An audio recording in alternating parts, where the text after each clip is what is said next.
Okay, good morning, everyone. At this time, we'll call to order the March 14, 2018 meeting of the Charter Authorizing Panel. I'd like to welcome everyone to the ADEQ auditorium, and as always, we do appreciate our friends here at ADEQ for allowing us to use this facility while we are waiting for our renovations to be complete at the department. At this time, please silence all electronic devices.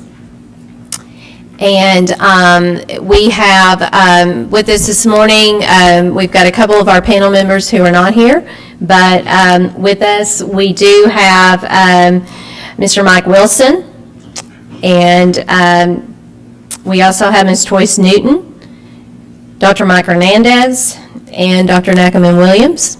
And I am Ivy Pfeffer, Deputy Commissioner for the Department of Education.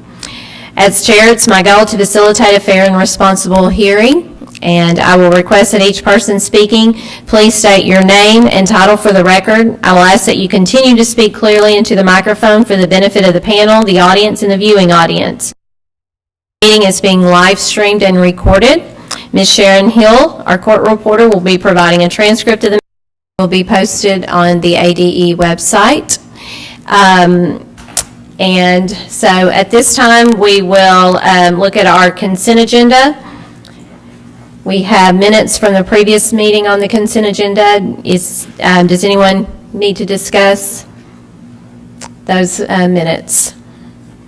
If not, I'll accept a motion on the consent agenda. Okay, I have a motion and a second. All those in favor? Aye. Okay, the consent agenda has been accepted, so we will move on to our action agenda.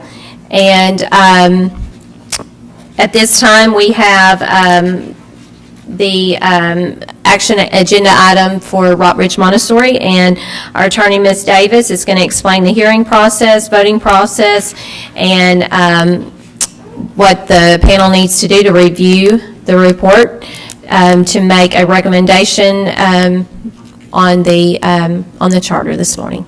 Hi, good morning. Jennifer Davis, staff attorney for the department. The procedures that you're going to follow today will be that the charter will have 20 minutes to make its presentation to you. After that, the only opposition will be if there is any public comment. There is no official opposition. So they will have 20 minutes, and you may ask any questions of the charter. You can ask any questions of the department or anyone you feel may have answers to the questions to help you make your decision today.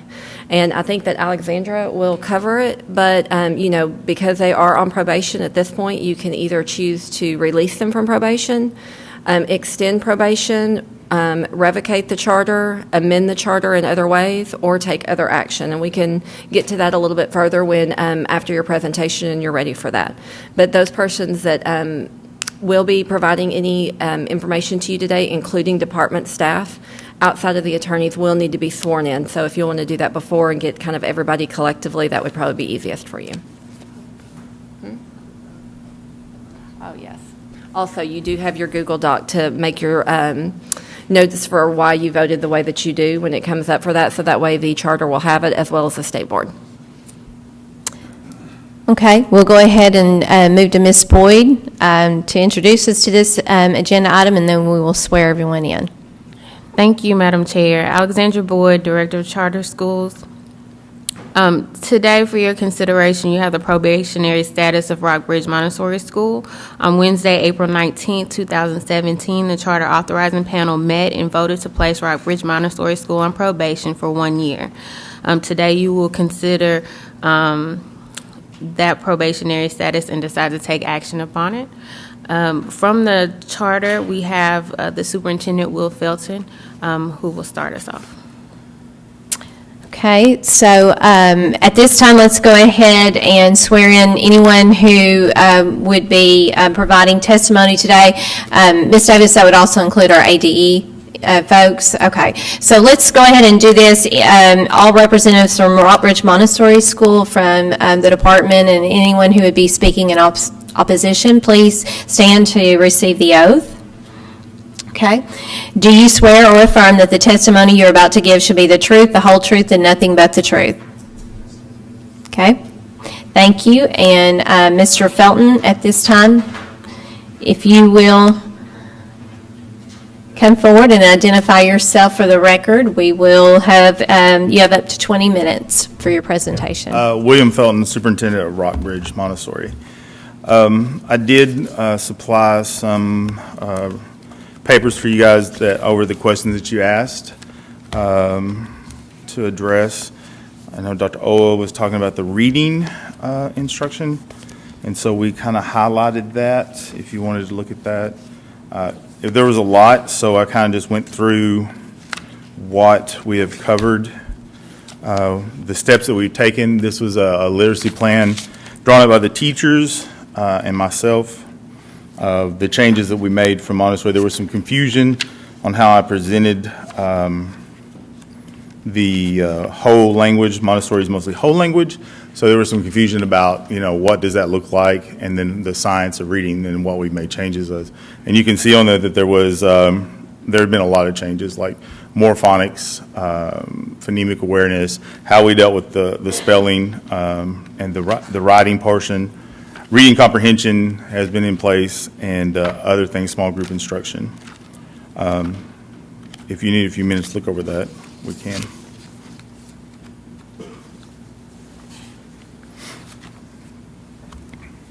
So,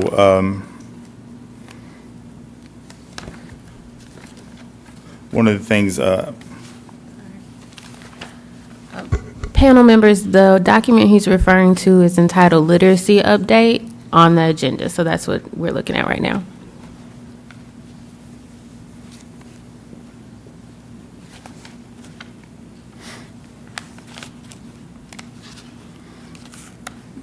there were some things that we kind of, we looked for and what the research said would give us our biggest impact.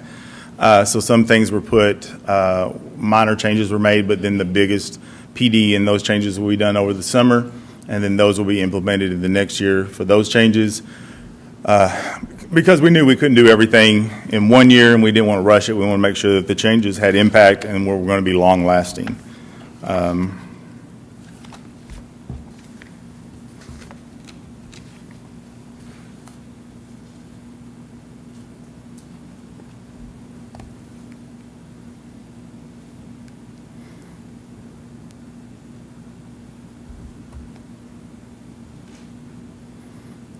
Again, to remind you that our fifth and sixth grade literacy teacher is acting as our literacy coach too.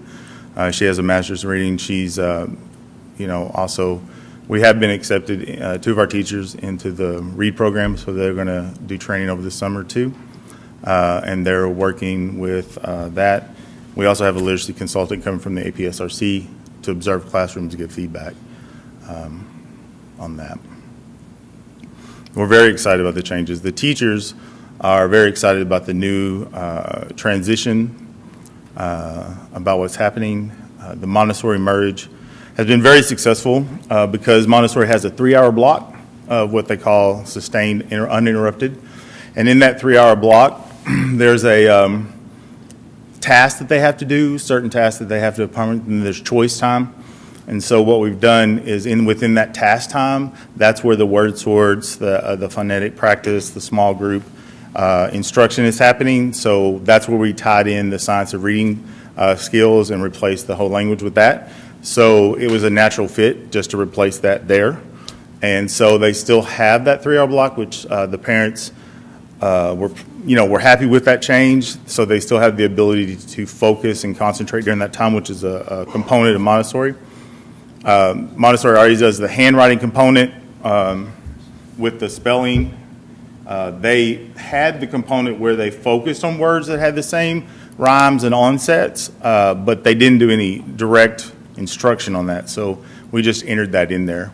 Matter of fact, there was very little direct instruction. So we've trained the teachers on how to do that component for science of reading.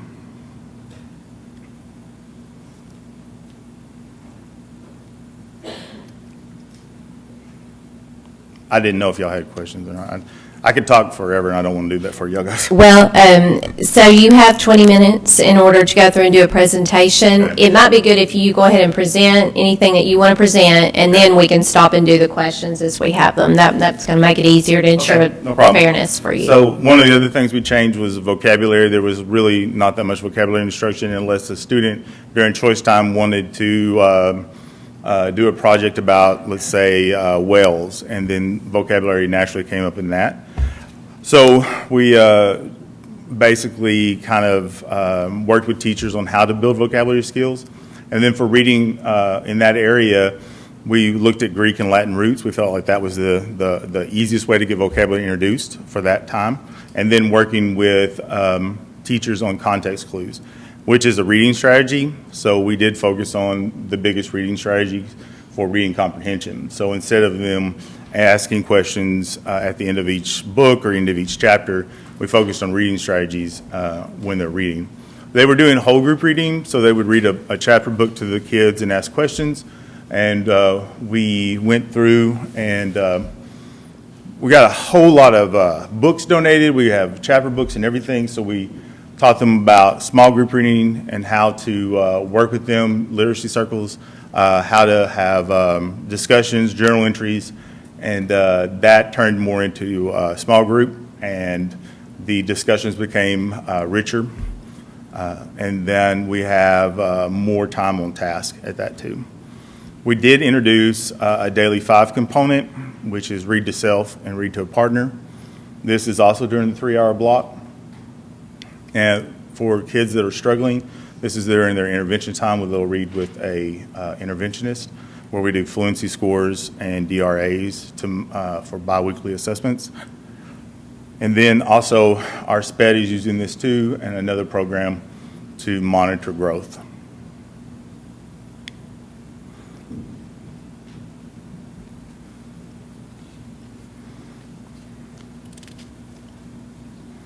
On special education, we have complied with all components. Some of the things, at the last time I spoke with you, there were a few things that we were waiting for the ADE to finish. They worked with us. We've completed all those. We will continue to work with them to make sure that we stay in compliance. They've been a great help for us, and we will continue working with Jerica, with the state, who will be working with us, on an ongoing basis. There was some issues what we're going to do to keep once the support is removed. Of course, we're going to continue working with APSRC. I think once all those procedures were in place, when I got there really wasn't not any procedures or protocols, but now they're in place, that a lot of that will kind of settle in itself. But having the curriculum components from the APSRC, the special education liaison in place, that's going to help us keep that on time. Our school board members being there for a year, and they've gotten their professional development. I've gotten my professional development is going to help in that area. And then having, I can't see the Department of Ed not, like every time I've called, I can't see them like not being a help if I call for a question. So I don't see that not going away either. There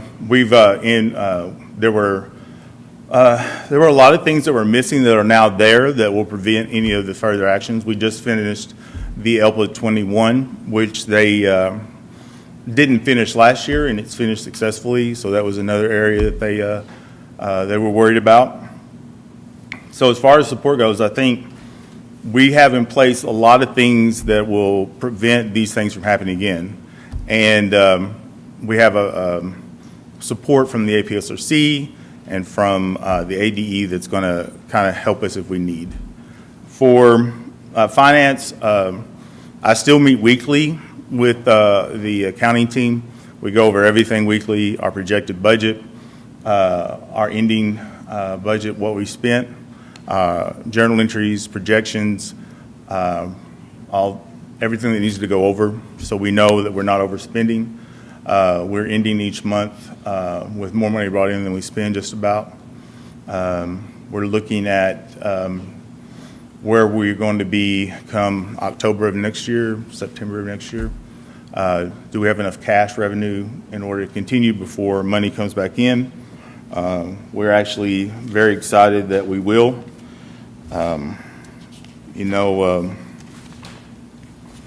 I think one of the best parts is that, we're looking at $102,000 carryover. Our beginning balance, which is more than it was at the end of last year, with 146. We're very excited about that. Our actual budget is going to be more than we started out with this year. So we worked very hard to watch what we're spending, and we even have identified other areas that we can cut for next year's budget to help us save, and all those cuts will not even touch student achievement or what the students need to be successful. We're looking at things like, we can mow our own yard. That's not a big deal. So I think finances is doing really well. The teachers worked really hard to make sure that without impacting student achievement, that we made sure that we focused on the teaching at hand. And we don't spend a lot of money on curriculum because everything we need is kind of like right there in the science reading. We use Engage New York. It's all there for us to pull from offline. I'm sorry, my mouth's a little dry. Sorry about that. We've done all the reporting on time. That we're compliant with the ADE reporting. And then our projections for the finances are good, as I just shared with you.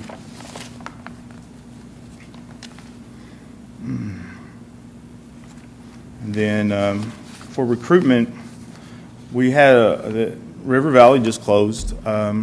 So we had a recruitment night with those parents. About 7 families showed up last night. We had a night for them. 2 or 3 parents signed up. We have about 20 kindergartners signed up. Online, we have about 20 families that want to go next year. 91% of our kids are coming back. All of our teachers are coming back. All the board members are coming back. And we really haven't started any heavy recruitment. Of course, I'm a little leery of doing that with our status kind of in the air. I don't want to promise parents a lot of things and then having to. So, but overall, I mean, to be honest with you, I'm really excited about the work we've done. I mean, I really am. I'm kind of passionate about this school. I'm really happy with the kids. They're really working hard. I have an amazing staff. I have amazing parents.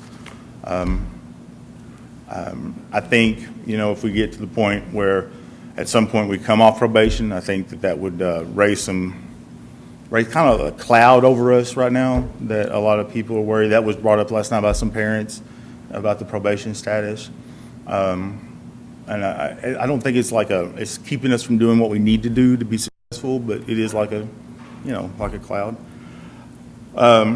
And I know our numbers for us goals, but, I think it's very important for us now not to have large numbers in our school. I think quality is important right now versus quantity. I mean, we are a small school, and I think right now that's okay. We have a huge number of students that need our one-on-one attention to get them caught up and things like that.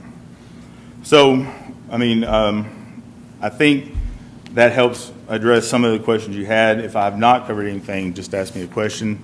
I'll be happy to do that. I don't want to ramble on because I'm really good at that. It's like that's one of my specialties. So, and my mother said I talked too much last time I was up here. So,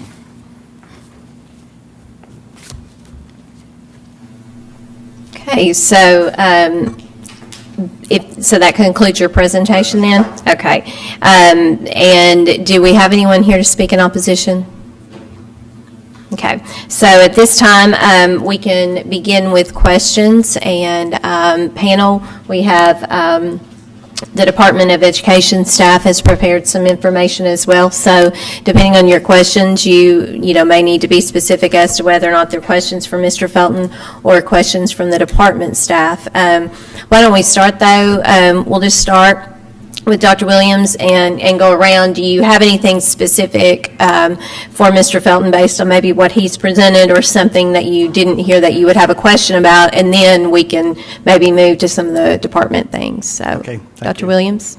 Yes, I was I was reading the visit by APRC as it relates to the math, and I understand, I can see, I'm a former math teacher, so I can see where there would be a challenge. And my kids attended Montessori when they were young, too. So I can kind of see where there would be a challenge for the older kids with the Montessori method as it relates to math. Can you all just talk to me a little bit about where you're going with that, and what do the math scores look like now, and where do you hope for them to be? Okay, good question. I teach the 6th and 7th grade math classes, and then I assistant teach the 4th and 5th. So this is really good. I'm gonna get a little excited because I'm a math teacher. When I got there, I realized the first issue is for K1 and 2. They do a lot of, they go really deep. They have the kids can count to 1,000 and all that stuff. But for Common Core, there's a kind of a deep connection with 10 and then 100 and 1,000, and they're supposed to do all these things. And they were going broad but not deep. Even though they were doing with the manipulatives and doing all these things and were understanding on a concrete level, conceptually they weren't getting there. So what we did is we continued to let them expand with chains and tubes and beads and all those things, but then we helped the teachers find the standards and understand the standards of what a kindergartner is supposed to know at the end of that year, so that they would know all the ways to make 10, all the ways to make 100. The other thing is by the time they get, we help the teachers understand by the 3rd grade that we need to start looking at things like we're going to introduce CGI, and we're going to introduce the standards in a more kind of specific manner, and that's where Engage New York comes in, because we need to kind of pull away from the tools. But also we introduced the tools to the ACT language. So how does it tie into the ACT? So this board is actually a 100 chart in this question. And for something, the light went off on some of the kids, like, oh, that's what this tool is to this. And when that happened, when the vocabulary and the tools started connecting, that helped some of them. In 6th and 7th grade and 8th grade, you really kind of push the Montessori away, and then you focus on those things. So, thank you very much. Thank you. So, like, right now, my kids and I, we're working on ratio tables, plotting them on a coordinate grid. If they're given 2 points, can they find the other 2 points for a square? Those kind of things. So that's not really Montessori at all, but it is a standard. And so by the time they reach those upper grades, they really have to focus on Common Core. And I think in the beginning, that was not happening before I got there. Okay. But now it is. So we had to play a lot of catch up. Okay, that makes sense to me, because I was having trouble marrying the two together for the upper cap. Okay. Exactly. And that's why when you talk to our teachers and me now, when parents come, we have to explain to them, like, it's actually not pure Montessori anymore. It's kind of an amalgamation of the two, both in literacy, reading, science, especially science now, because it's not exploratory anymore with the next generation of science standards. It's very explicit, very direct, and that's why it's different. Okay, thank you.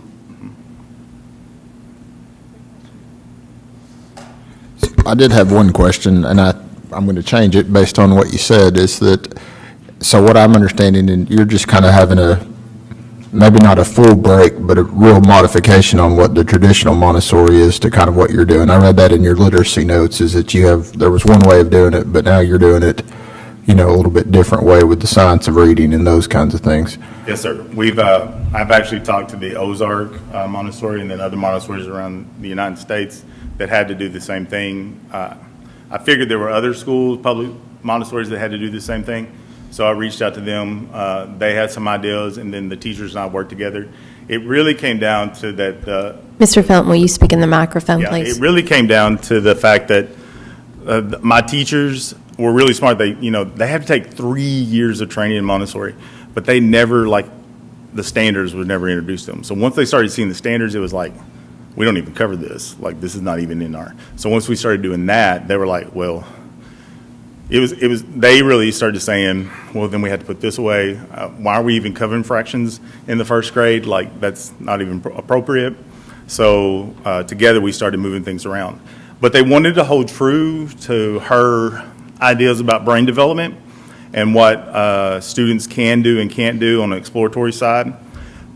So they wanted to hold true to those pieces, and that's where holding to that 3-hour work block or respect, focus, those kind of ideas, the cosmic truth and those things, they wanted to keep those pieces in there. So they eat lunch together, they serve each other, those kind of things they wanted to hold true to.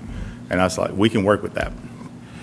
So my real question, Dr. Pfeffer, is that, you know, I know we recently got our cycle reports in where we can see kind of the average daily membership in the second quarter, and that, you know, there's been a drop from first quarter to second quarter of about 20 kids. Mm-hmm. And so we know we're in the second semester. So what is that looking like for you guys in terms of enrollment right now?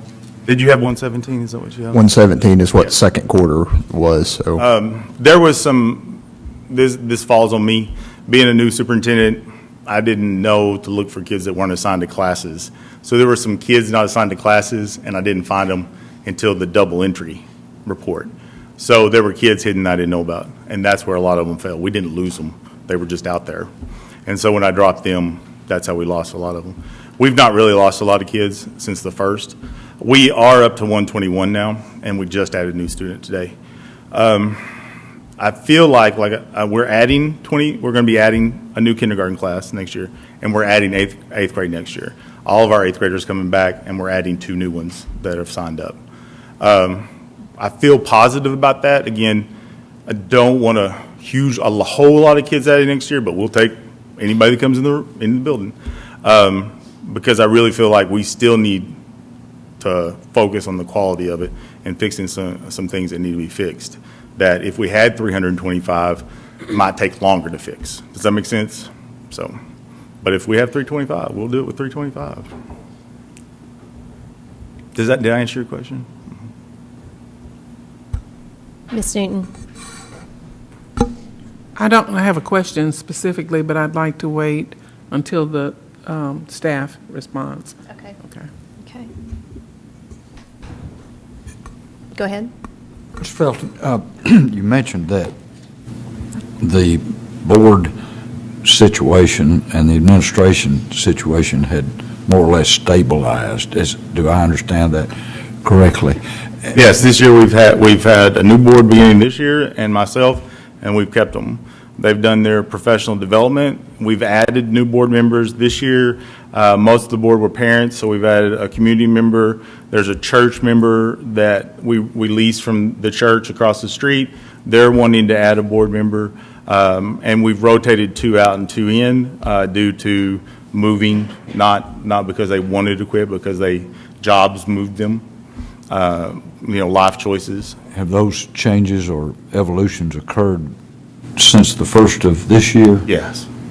So they're fairly new. Yes. At this point. Do you anticipate any further governance or board changes in the short run? They haven't spoke of any. Life happens. It's a voluntary position, so you never know. Death in the family, job changes, military deployment. As you know, you don't know, but I don't anticipate any. The president has stuck the whole entire time. The core members have been there. I feel confident. The mission has always been the same. The vision has been the same for the board. Since I've been there, since they've hired me, that vision and mission has been the same that they've set. The board president is here if you'd like to talk to him. You mentioned that 90-some-odd% of the students 91% have reapplied or will be there. Are coming back, yes. That's as of today. Okay, well, they've reapplied for the next school year starting September, I guess. July. We're actually starting in July. Okay. That's all. Thank you. Madam Chair, may I, if with Mr. Wilson's permission, add a little bit more in the governance piece? Okay. Will you state your name for the record and you're recognized? Yes, Madam Chair. My name's Trip Walter. I'm a staff attorney with the Arkansas Public School Resource Center. Mr. Wilson, I just wanted to add on, I look at it in kind of 2 pieces. The administration, of course, is primarily represented by Mr. Felton. I think he has brought a stabilizing force to that situation, as well as the accomplishments that he's and programs and plans that he's already detailed and continues to detail to this panel. As to the board situation, I would just add to that, I attend every meeting of the Rockbridge Board, and pardon me, Mr. Freddie Scott from the ADE is regularly in attendance as well. So both of us have been appearing on a regular basis to assist the board and Mr. Felton as to the conduct of the meetings, and both the ADE and the APSRC have been providing training for the board and will continue to do so. And administration, yes, sir. Mr. Felton, I did have a question. So you have, this year you were through grade 7, correct? Yes, ma'am. And you are planning to add grade 8 next year? Yes, ma'am. How many 7th graders are coming back? 11. 11 7th graders to move in, okay. We'll have 2 additional 8th graders next year, so that'll be 13 8th graders. Okay. Have you considered have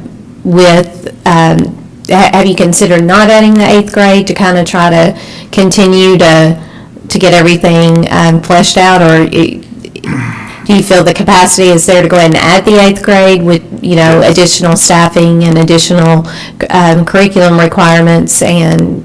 Yes, ma'am. I feel, well, to be honest with you, the teacher that teaches, that would teach that is actually teaching the 6th and 7th grade now. So in Montessori, 7th and 8th grade is considered what we call the young adolescent community, and they're supposed to be together. The biggest number I have right now is 4th, 5th, and 6th. So we had to break the 6th grade off and put it with the 7th grade. So next year, the 7th and 8th grade will actually be a full class. So she will teach that class, and that will balance out the 3rd, 4th, and 5th. So it will balance all out. And then I have 2 1st, 2nd, and 3rd grade classes, so that will actually stay the same.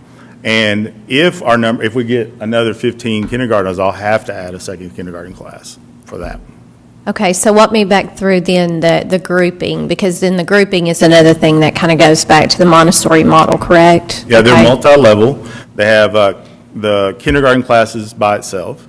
There's traditionally a 3 and 4-year-old program, which we have not added yet. Then there's kindergarten. 1st, 2nd, and 3rd is a group. 4th, 5th, and 6th is a group, and then 7th and 8th. And then they have a high school alternative, but I haven't studied that yet. I don't know what that's about. So. Okay. Okay. And it's a general question, in a sense, that the adjustments that you've made based on your status with the Arkansas Department of Ed, and deviating some from the Montessori model, how does that impact the fidelity of the model, number one, and how does that place you with the Montessori philosophy or institution or accreditation? It's one thing for the state accreditation to be concerned about some things, but to make an adjustment that ultimately might impact the fidelity of the model. So where does that place your school as it relates to the national Montessori? Right. So that was a big concern of mine, because I read through the charter. There was nothing in the charter that we had to be accredited. We originally, when I got there, they wanted to be accredited, so we were in the process of that. However, and just to be honest with you, my primary concern is for the kids of Arkansas and for those students to be prepared for whatever they want to do in the future, college, military, whatever, and to have them ready for that. And if we stop at 8th grade, with good conscience, they need to be ready for 9th grade wherever they go. And the only way they can be ready to go is if they have mastered the standards by the end of 8th grade. Montessori does not cover those standards completely. So there has to be some deviation. Now, unfortunately, that requires some changes. When I met with the staff and we talked about what is true to Montessori, when Dr. Maria Montessori envisioned this, what did she envision? And they laid out what was true. And it was about choice, exploration, community, cosmic belief that, you have a place in the world, that you are bigger than just one person, that you are destined to do something, that it's more of a constructive.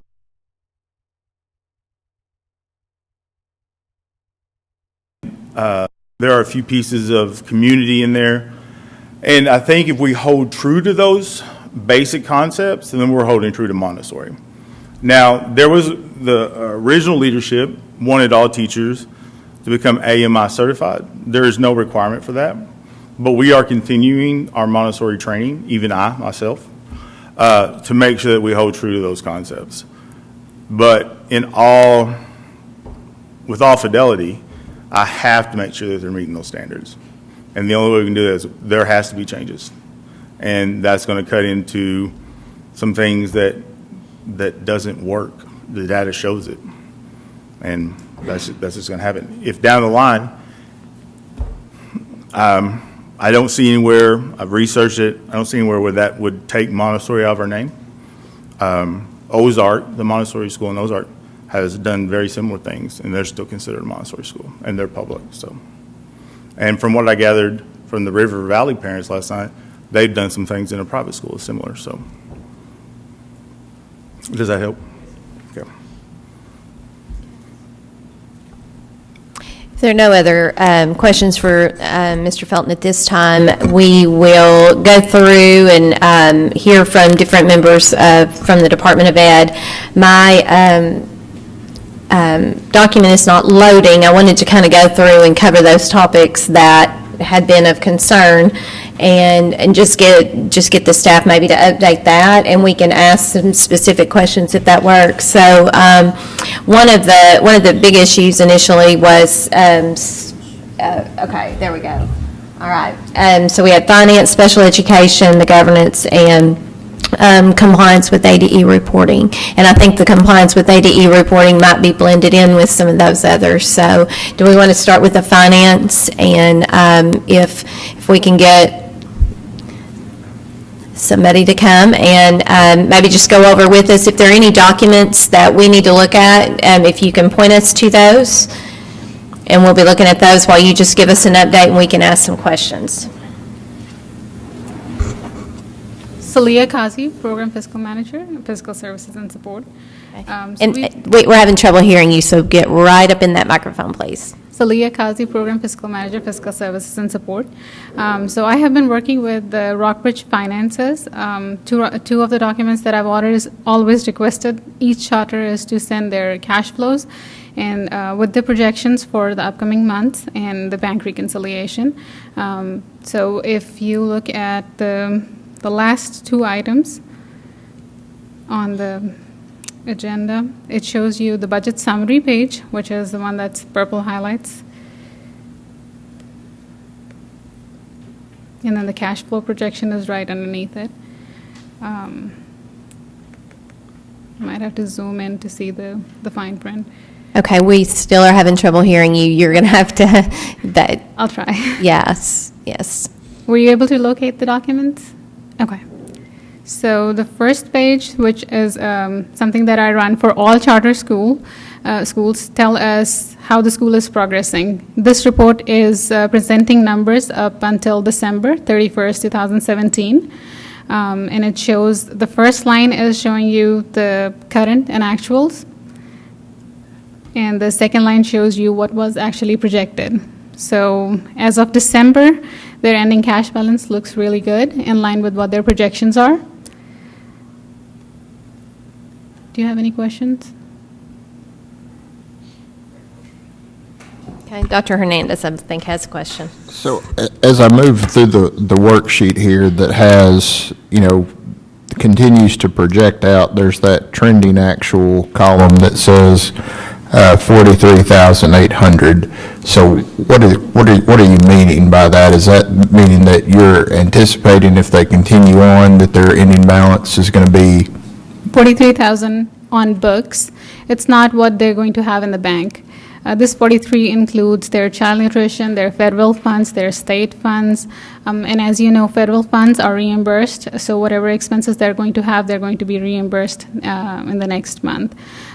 So we have been in communication with the superintendent and APSRC staff to monitor their expenditures.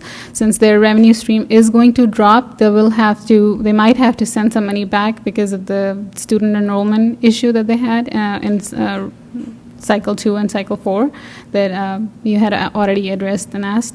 And then I went ahead and in my own worksheet, I wanted to make sure that their ending cash balance going into the next 3 months with all funds looks stable as well. And they have projected a lower expenditure going in July because the salaries are going to be less in that month.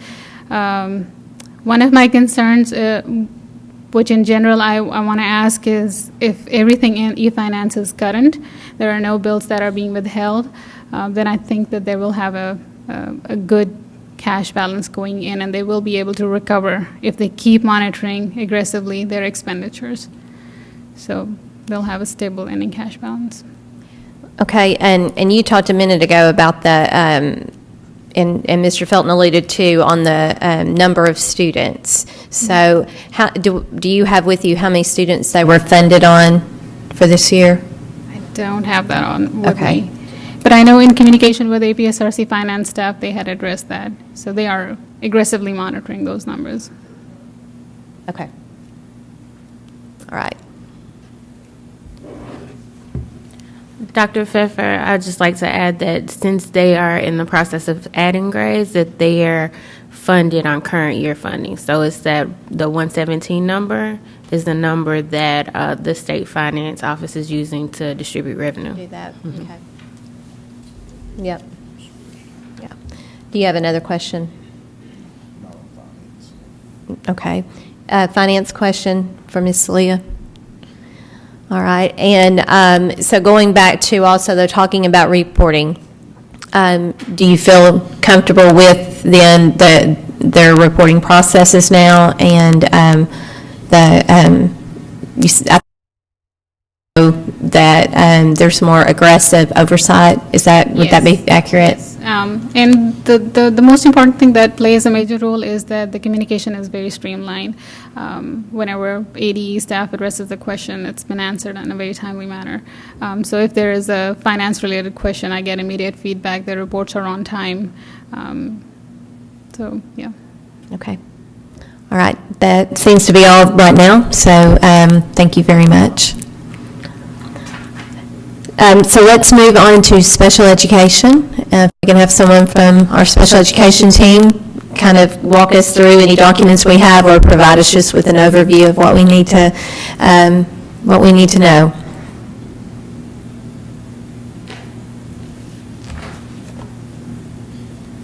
Kristen Hughes with the Special Education Unit.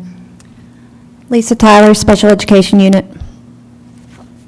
Hi, the Special Education report can be found on the probationary reporting chart.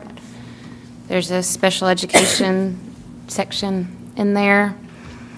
After a couple of site visits, they started out with 8 corrective action plans. 7 of those have been cleared. The one that's not cleared is the compensatory education, only because that's ongoing throughout the end of the school year. So that's still being monitored. It is being provided.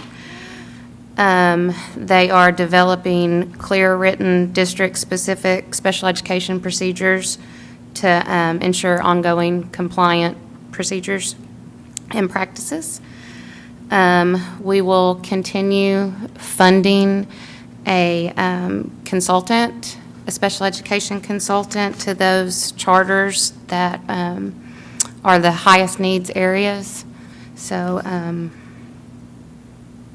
then I will make quarterly visits next year just to kind of follow up on the special education practices and make sure that the policies are being followed. I think I want to add that they have a new teacher as of January, and from all reports, she's doing an excellent job. Ms. Einhorn from APSRC, the consultant that we have providing support to those charters who are most in need, has a literacy background, and we talked on the way over here about what's going on in those special education classrooms in terms of literacy and the science of reading, and that some of those children have been moved back into the regular classroom based on their analysis, and some kids have been pulled out that they've determined that have more needs. So we feel good about that. Do we have questions, specific questions related to that? I think that there were some concerns, and you may have addressed this, about the compensatory education and whether or not it's going to be made up, or, you know, is there, it looks like that there is a plan to have compensatory education going on through the year? They are currently providing compensatory services. Okay.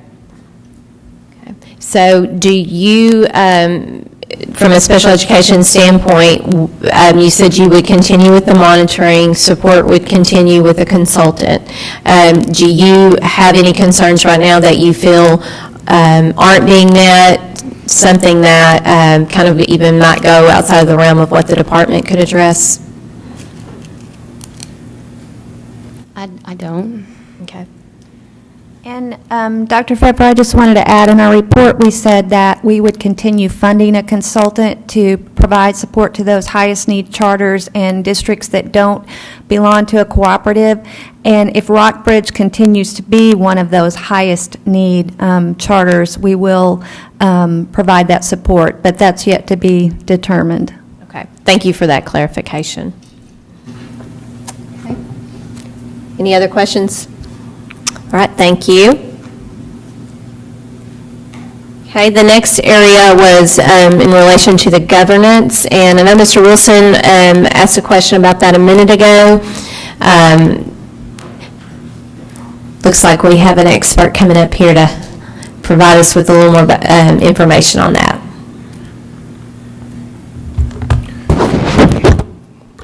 Good morning, Freddie Scott, Operations Manager, Charter Schools Office. Thank you. In regards to the governance, it's very important that there's ongoing professional development, and already discussed was the level of churn that has occurred with this board. I have to say that during the time that myself and Trip Walter from APSRC have been engaged, that the core members of the board have been diligent about sessions. And one of the things that we're really interested in doing is ensuring that they had a keen understanding of oversight skills, holding the superintendent accountable in areas of academics, facilities, and operations, and also being in position to ask the right questions. How well are they doing in every board meeting in those areas? How well are we performing in academics? How well are we performing in finances? How well are we performing in operations? And then finally, just more recently, because we offer governance roundtables, we had an opportunity to engage in evaluations. So there's a superintendent evaluation process, but there's also a board evaluation. How well is the board doing? And then finally, how well are we doing individually as a board member? There have been 2 board members that recently joined within the last few months, but they're excited about participating in those professional development sessions. So they're tracking well because of that. There obviously, whenever you have churn, there is a reason to have some level of concern in that regards. We want to keep them in the area of governance and policy and discussions, and not putting their hands in the area of operations. Okay. I welcome any questions. Just a question. What is the process of electing their board members? Are they elected, or are they just volunteering? What is the process? And this may be a question for them. So it's going to vary by bylaws, by school. In this particular case, yes, they are appointed versus elected. Okay. So one of the things that in discussion is the importance of looking at skill sets and having diversity in skill sets. Mm-hmm. They've been true to form to having someone on the board because some are parents and understand the academic model. They recently lost someone that had a financial background, so as they look to onboard, they look at any gaps and they can take that in consideration when they're looking to onboard. Okay. So the process, to answer your question, is today for that school is by appointment.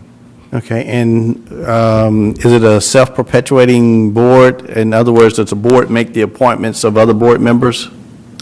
The board takes the lead. I think they're open to that. For example, one thing was suggested that the church that is the landlord for the facility actually has advertised openly for quality members. So community and parents, et cetera, when you look at diversity of skill sets, you're looking at even to the community at large in that regards.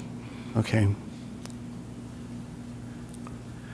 So who has the final say of who gets on the board? I guess I'm looking for the governing authority that actually makes the appointment. So, yes, is there someone who could kind of walk us through, because we've not gone back and looked at that charter closely to see how the board process works. So, is there someone who could kind of describe that for us? Mr. Walter? Thank you, Dr. Pfeffer. Dr. Williams, yes, it is a self-perpetuating appointed board. There are, and I think Mr. Scott has already covered this, but just to make sure, there are a couple of positions, as I understand it, that are specifically tied to various characteristics such as parent, member, et cetera. Okay. But that's how it works. They are appointed for certain lengths of terms as a school district board would be. Okay, that answers it. All right, thank you. Thank you. Panel members, do we have additional questions? No? Okay, thank you, Mr. Scott. All right, so ADE team members, I know if I can at this time ask Ms. Melissa Jacks. Ms. Jacks had worked closely with the special education office in making sure that we had people who were appropriately licensed. So I think we've addressed the special education teacher issue, but can you walk us through if there are any other personnel concerns? Melissa Jacks, Office of Educator Licensure Coordinator. And you may need to pull the microphone a little bit closer. Thank you. Thank you. I do have concerns regarding compliance with current law regarding the requirement to have a current background check upon initial employment of all employees. In comparing the Rockbridge website staff employee list with the licensure system, the public view, it appears as many as half of the staff need to follow up with our office for more information regarding current background checks. And that's in 617.414 of the law and 617.411 of the law, that you must have a current background check upon initial employment. Okay. Okay. Thank you, Ms. Jacks. Board members, do you have some questions? Just a point of clarification for me. So what you're saying is that they have some staff, now upon hiring, they get a background check. They are required to get a background check. Do they have to do one every year after that? Not every year. If you're a licensed employee, you have to do one upon renewal of your license. License, okay. So basically what you're... Everyone else, it would be upon initial employment. Okay, so they have some employees that have not gotten a background check. That I have concerns that there was not one done on initial employment since they began in 2016. Okay, I just want to make sure. Just concerns that I need follow-up on. Okay, got it, okay. So, Mr. Felton, can you talk us through the process when hiring, and I realize that you, being newer in the position, there were probably people who were hired before you were in the position you're in now. But can you talk us through processes that are in place in the recruitment and hiring process to ensure that that everyone is in compliance with this law for non-licensed or licensed employees? Yes, ma'am. I'm writing down the 5 people that I've hired. I walked them through the process, helped them out, told them where to go, came to the AD with 2 of them.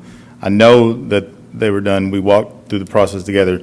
So I'm writing down the people that are staffed with me, and I'm going to immediately check them when I get back to the building to see what's going on. I know the ones I did. So as people are hired, is there a process to follow through to check that? Yes, I check them, yeah. You And I checked stay is- on top of it, you- through the ALS system until I see it. Okay, that was my question, if you were familiar with the ALS system to see. Yes, ma'am. Okay, and so, Ms. Jacks, it probably would be good, as that follow-up, and there may be some ADE support that can be provided to go on site, work with any employee, and again, those are confidential matters with employees, but the district does, or school does have the duty to ensure that that is made aware. And also maybe, you said the board president is here? Yes, ma'am.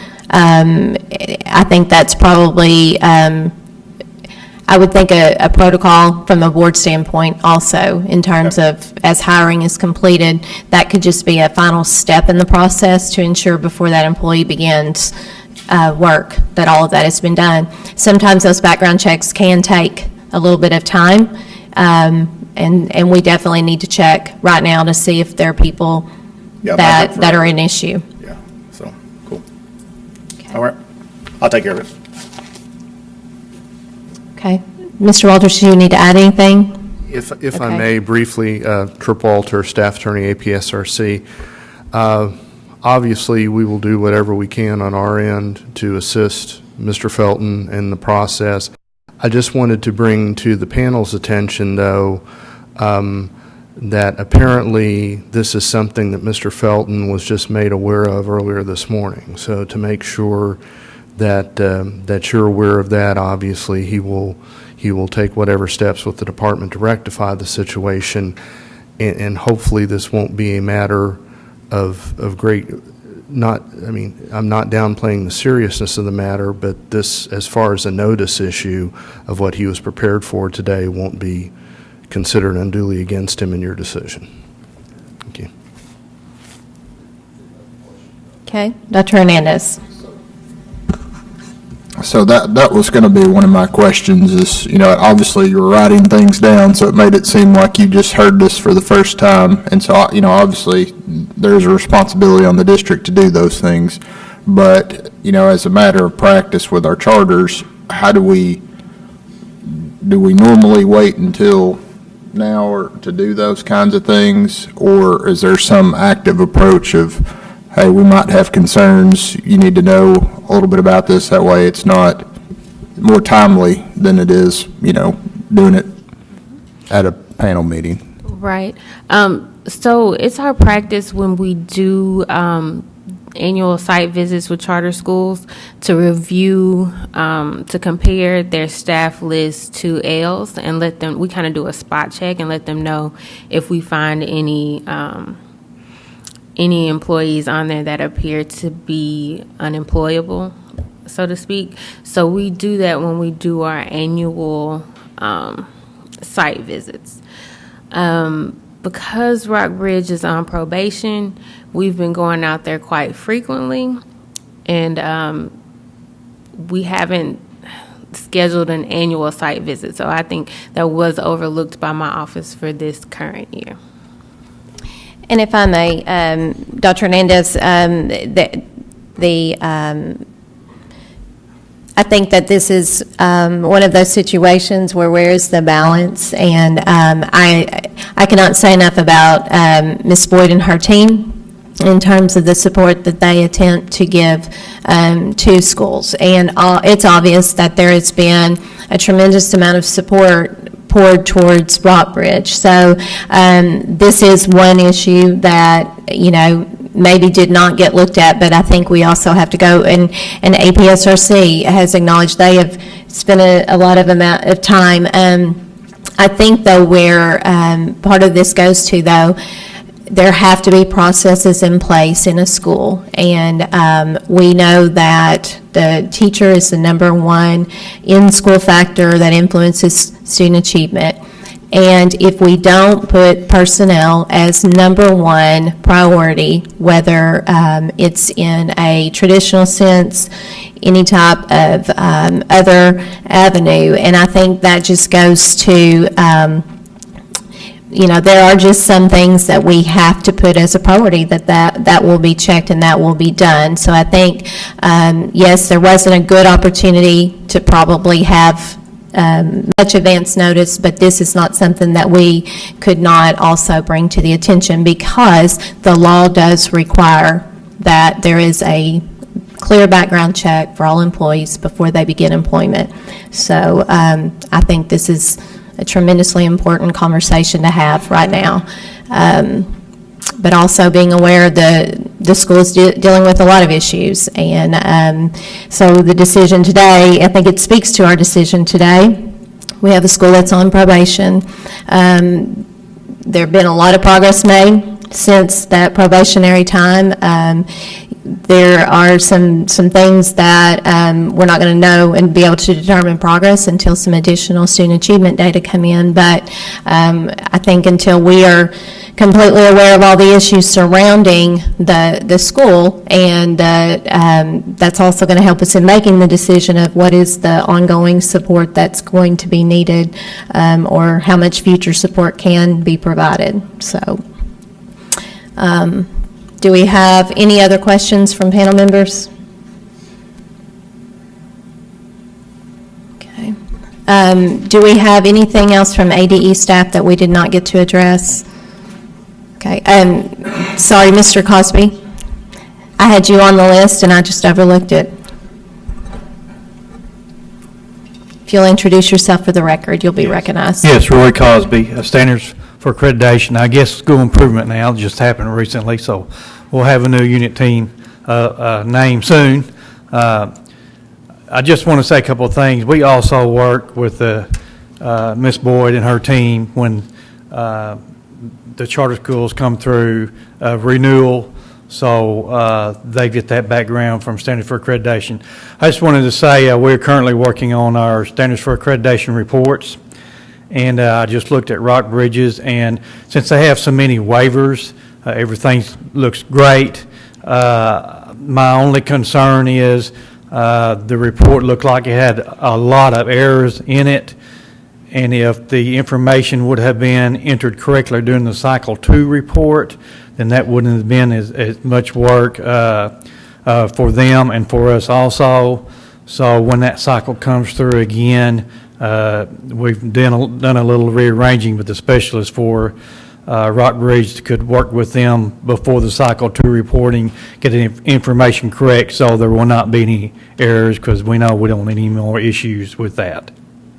So, Mr. Cosby, are there specific types of data that kind of jumped out as having more issues than others, or is it, are there some specific things that they can be kind of watching for, or is it maybe a general overall look? Really general overall look. Just give you an example, since they do have teacher license waivers, there is a place for them to mark, and it would take all those teachers listed on the report off, and that would take care of those things. As far as curriculum, would be the same thing.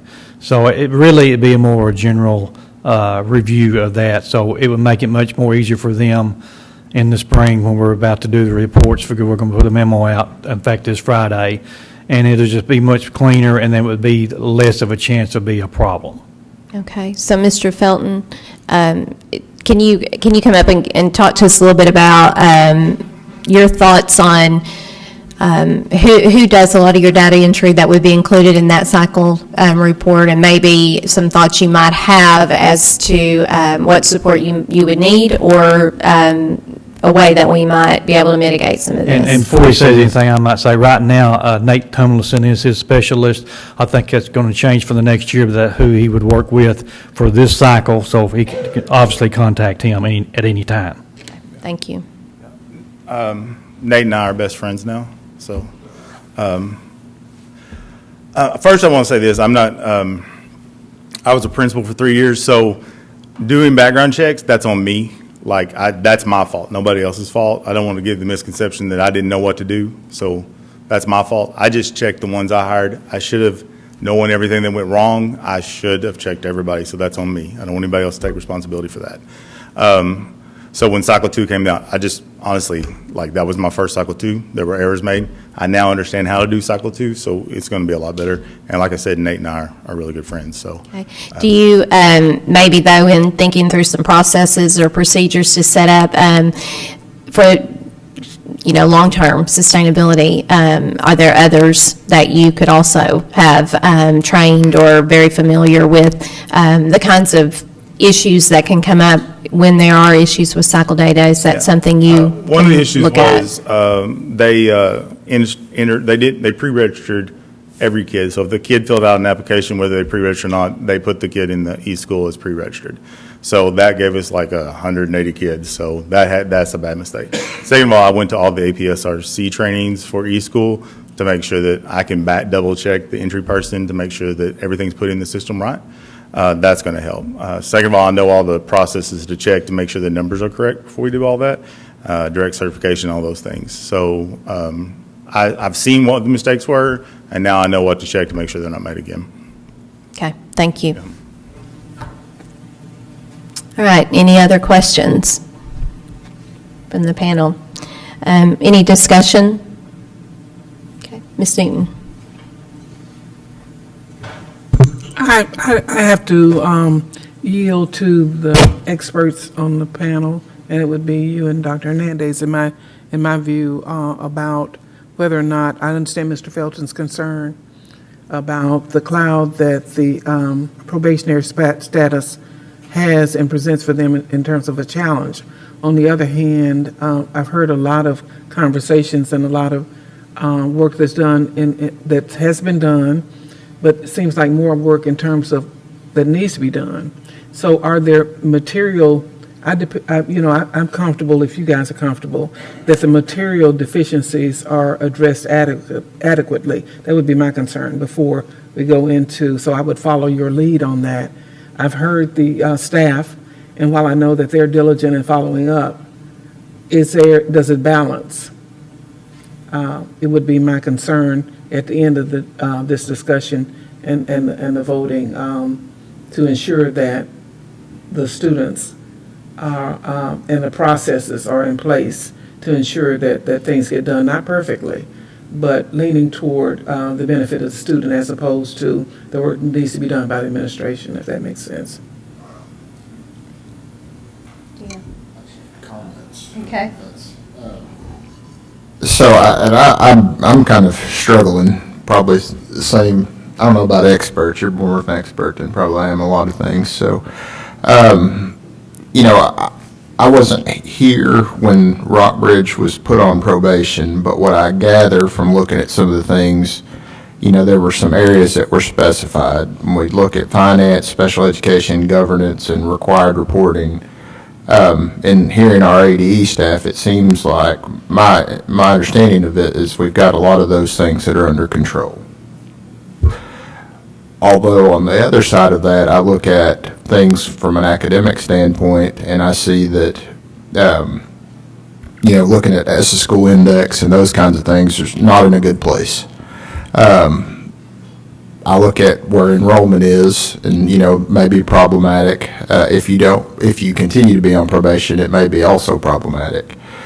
And so, those are things that all the things that you've done this year, we're not able to see where that academic, if there has been any changes, and we won't know that until, probably the November, December timeline when we kind of get all those things fleshed out. We won't know from a budget aspect where you're at until, the start of school, September-ish.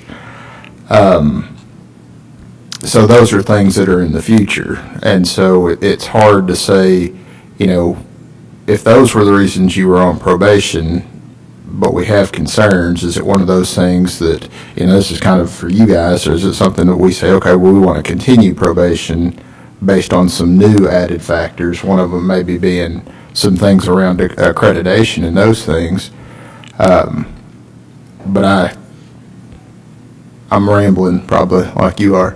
Not that you ramble, but, it's just, it's kind of a weird, what is the right appropriate action to where we can continue to follow up and be engaged. And then when I sit back and think about it is, the purposes in working with charter schools is that should we have to do so much stuff, but when you have a charter school that's supposed to be, trying to do things that are better for kids. And so that's kind of where I grapple with, is like, how much is enough to where we say, well, maybe this isn't working. But also want to give benefit of the doubt to let changes that have been made be fleshed out before decisions are made. And so I'll get to a question. And so my question is, when I look at, obviously their charter expires in 2020, and so that renewal timeline, does that mean they'll come for renewal next year, or will it be the following year?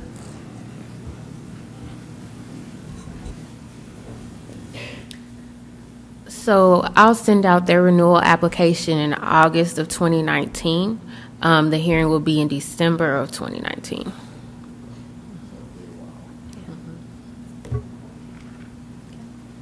Okay, Mr. Wilson. I'm not sure who the question should be directed to, Madam Chairman, but I'm concerned to know whether there are personnel at Rockbridge today who do not have background checks.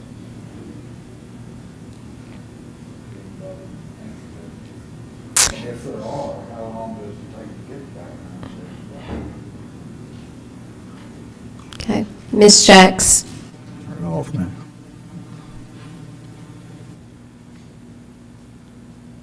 There are 3 background checks that are required: the Arkansas State Police, the FBI, and the child maltreatment. Those things are highly confidential, and we can really only discuss them with the individual.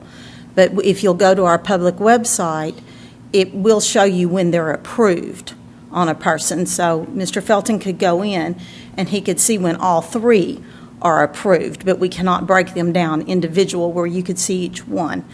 The Arkansas and FBI, we can do digitally down at ADE, and they can be back in 24 hours. The child maltreatment is through DHS, and that may take 2 to 4 weeks. We can't tell.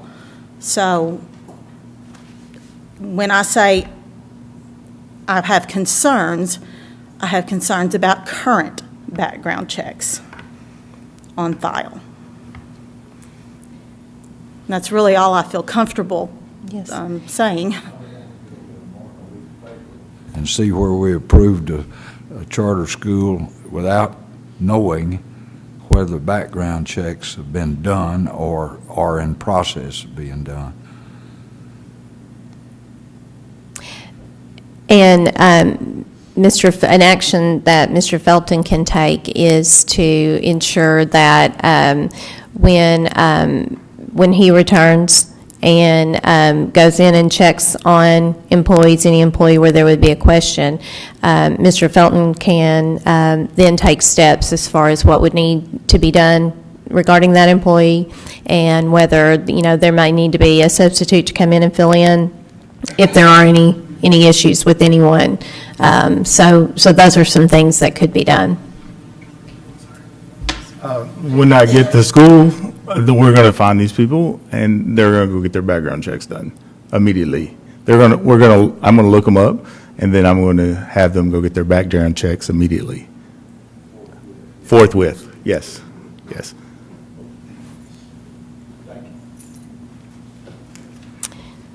Ms. Newton, I think to go back to the question you were asking, and Dr. Hernandez did a great job of, I think, articulating everything.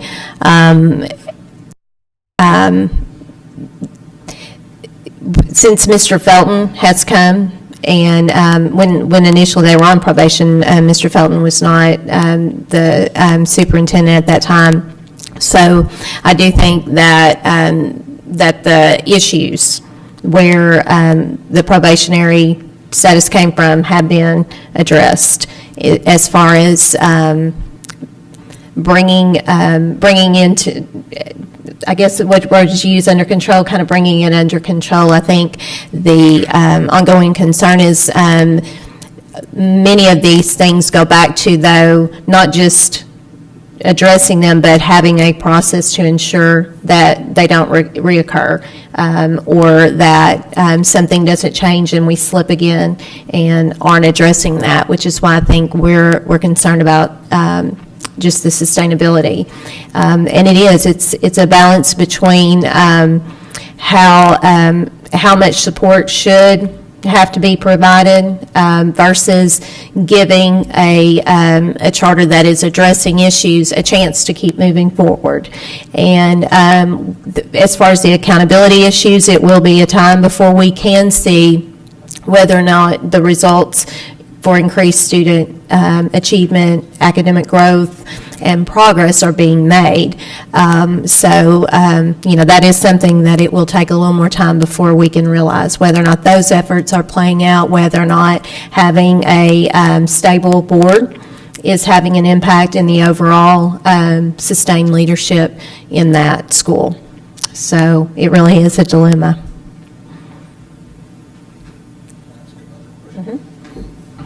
I have another question maybe for Jennifer, Ms. Davis. So my question is around probation. So the way it's set up right now, Rockbridge is currently on probation for a year, which it expires next month. And so if we do nothing, then it expires and goes away. Is that, we don't have to vote to take away the probation or anything like that?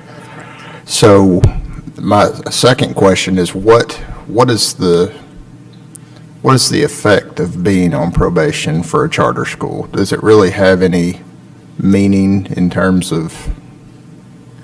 Well, I think it does in some form. Now, I do think that there's some facilities dollars that they are not available for. But additionally, if a charter is on probation, at any point in time, a charter can be called back in before you guys and at risk of losing a charter. When they're on probation, there is intense scrutiny in their operations, and so they are more at risk for reasons to come before you.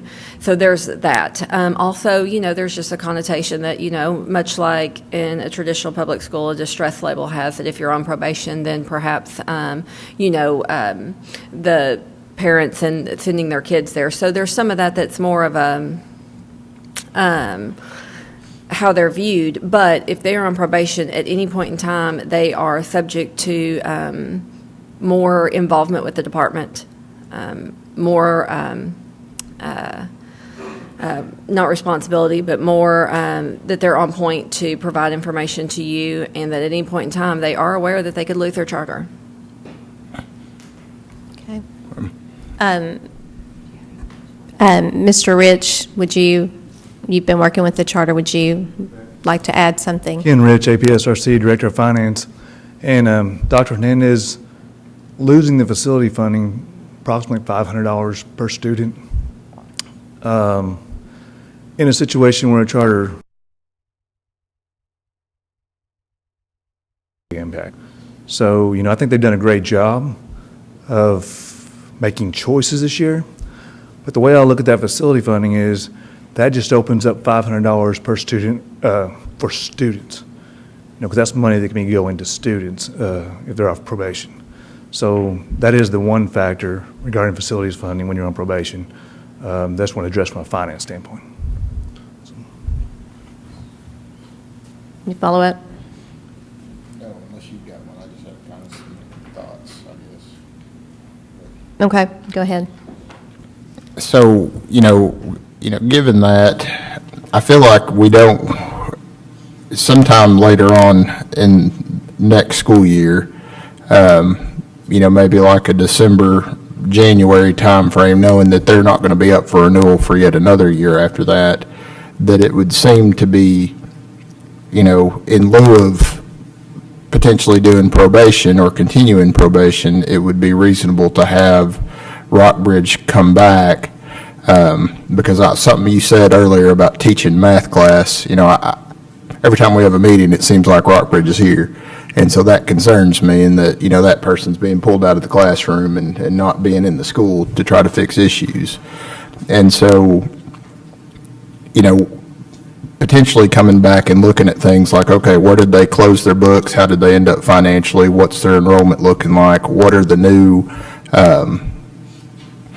academic indicators that we're able to look at? That may be, a potential thing to do, because I also think here pretty soon, next month in April, there'll be some letter grades that come out that will also be kind of a thing that your, school community may look at in lieu of probation that says, well, there are, that's just another added thing that you may have to deal with. And so I feel like I would be, comfortable in having that kind of scenario where we at least, because I feel like if they've done some things here that are good, and, we have a new person that's been in charge trying to work those things, that, some acknowledgement of that work being done, would be a positive thing. But still knowing that we do need you to come back, and there will be very specific things that we'll be looking at, because we want to make sure we're still being engaged and not lose the support of what the department and APSRC is doing and being focused effort. So I don't know what all that means. That's just kind of what I was thinking. My comment here, I agree with you. My only caveat, and I think this is the case, that they would continue to, if we go that route, one, I want them to be able to receive the resources, the funding, because we know they need that. But also, would they continue to receive if they're not on probation, would they continue to receive all the support that ADE is providing and what APRSC is providing also? Thank you, Dr. Williams. Yes, my experience with Mr. Felton is that when he has a problem, he calls us. So with that being the case and communication being very open between himself and my program advisor, Virginia Perry, I would say yes, that we will continue to give them the support they need, because he calls us when he needs us. And I think just to follow up on what you both were saying, so would you, if there wasn't a probationary time period, would it be appropriate to go ahead, though, and set a couple of reporting times for them to come in when we know the end of the year budget, maybe, or, I would be particularly interested if in September of next year, looking at staffing, especially if they are planning to add the 8th grade in, and then maybe even in December when you have the 2018 ESSA school index information, which is really when you would know that. I mean, would it be appropriate, regardless of probation or not, to set in 2 or 3 benchmarks to come in and do reporting? Yeah, I think that would be incredibly appropriate.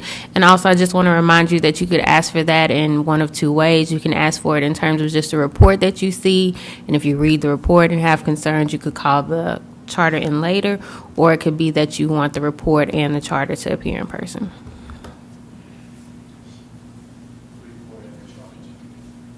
The report and the charter to appear, at least from my perspective. Mm-hmm. To be able to address any questions or anything. I have a question about that part. So when the charter does do their report and appear, because I know we're always followed up by the state board meeting, and so does that mean that they will have to come here to do the report, and then in addition to that, they'll have to show up at state board and be out 2 days? Well, if it's a report, our general procedure is that if it's a report, it doesn't appear on the state board agenda. Only items that you all take action on appear on the state board agenda. However, the state board has taken interest in Rockbridge and requested that the reports also appear on their agenda. So it could be that they will continue to request that, and it could be that they'll be out twice. That's just the only concern is that, several staff members usually will come with them, and, how much is too much in pulling them, especially when they're saying they're teaching classes as well. So that's the only, I do agree having the benchmarks in place, but, just the difference between 2 and 3 is the difference between 4 and 6, if that makes sense. I hear you. I'm willing to agree with you. It's just that I learned so much about what they're doing and what needs to be done in their presentation today. But, you know, teachers can't teach if they're not in the classroom. So I'm with you on that. Mhm. So I think we've had several discussions here. Mr. Walters, is there something you want to add before we take this under consideration? Yes, thank you. I just wanted to make sure I addressed from the APSRC standpoint Dr. Williams' question of support, and that would be yes. We will continue to provide a high level of support to Rockbridge. Thank you. Okay, so we've gone through, we've had questions answered, we've had some discussion. So if there's not anything else at this time, I would, we need to go ahead and make the decision. Our decision can be to modify the probation, release from probation, modify the charter, or revoke the charter. If there are any things to add in on those motions, we can make sure we're in compliance with our legal if we need assistance with the motion. So if someone would like to make a motion at this time, I'll accept one. Okay, before a motion, a question.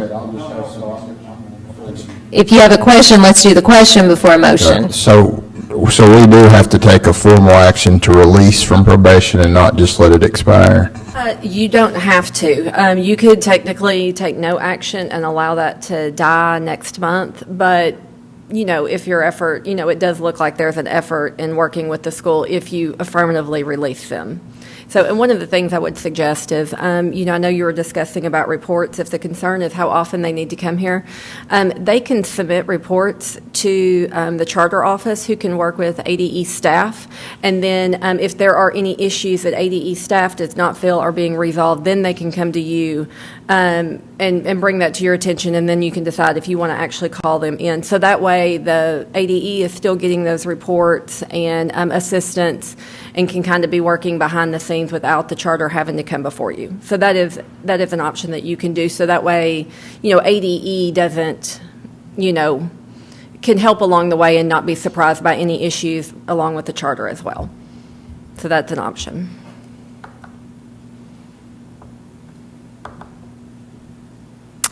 Okay, at this time, I will accept a motion, if there is a motion to be made.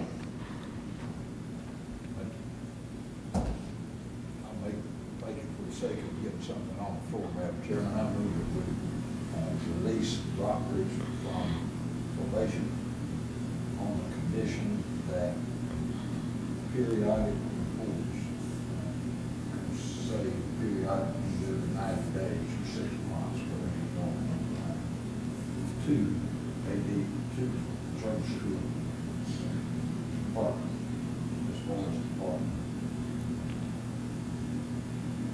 And the further condition that the background checks be completed or done, accomplished by the Okay, we have a motion. Do I have a second? I'll second. Okay, I have a motion second. All those in favor say aye. We have a question? Do you have a call for questions? A discussion, I'm sorry, you have any discussion on the motion? Do we want to clean up the reporting dates within the motion? That's just a question. Is it reasonable to have, you know, report, and I don't mind if it's in person or whatever, but in September, and maybe either, I don't know if it's better to have one in December or January. Kind of deferring to staff on that.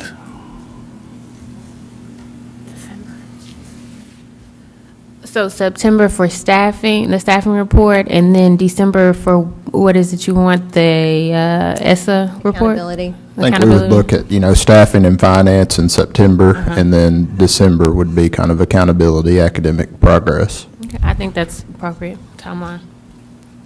Okay, so we had the motion that they would be released from probation, but would submit reports to the charter office in September and December. And those are reports to the charter office, correct?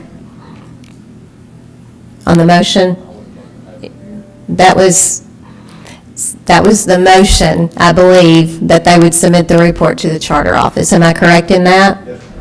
Okay, and so that motion was seconded. Do we need any further discussion? Does that cover all the listed concerns? I heard her say ESSA and one other thing. What was it? The licensing. Yeah, this, staffing and finance would be reported on in September, and then in December, it would be the accountability with the ESSA School Index.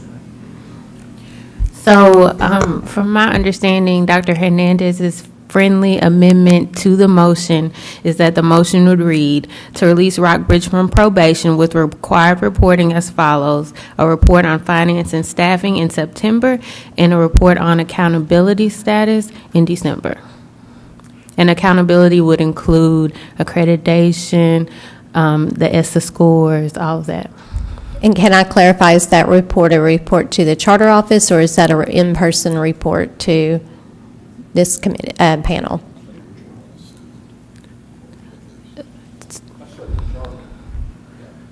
Okay, okay, so Mr. Wilson's motion is the report would be to the charter office. Okay. Is that what you were seconding? Just so when it gets turned in, will we see those, will those reports come to us? I'll put them on your consent agenda. Okay. Okay, so the reports would then be put on the panel's consent agenda. Okay. So that motion has been made and seconded. Any other questions or discussion?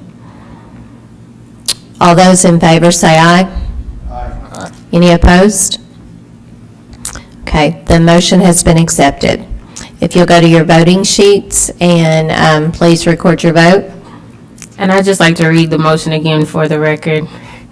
To release Rockbridge from probation with required reportings to the charter office as follows: a report on finance and staffing in September, and a report on accountability in December.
Okay, Dr. Hernandez?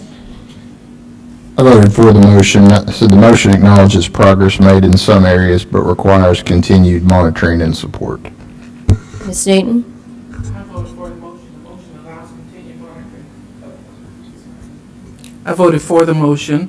The motion allows continued monitoring of progress being made by the charter, while at the same time acknowledging the progress being made. Dr. Williams? I voted for the motion.